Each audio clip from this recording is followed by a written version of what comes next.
So, hello mga ka-idol. So, for today's video, ayan, dadayuhin natin ang Paris Overload ni Madam Diwata. So, ito mga ka-idol, ito po yung nandito po kami sa labas. Ayan, super dami po talaga ng tao at ang haba ng pila.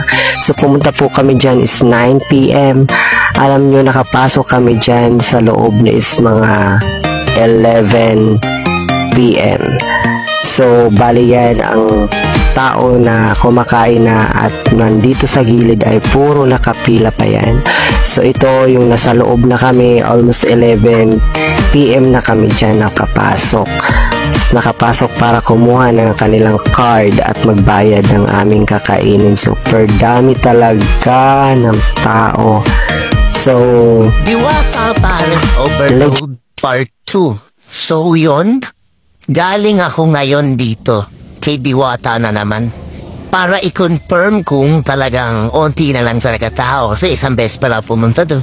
So ito yung pangalawang beses natin. Nasa pila na talaga tayo.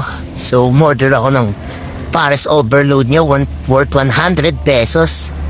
Yun lang. Siyempre medyo daming mga plato-plato nila dito pa kaya medyo nakakawalang gana kumain. Yung tent nila medyo mainit. So yan, nakikita nyo guys na talagang konti na lang ang pumupunta dito kay Diwata, hindi na katulad dati.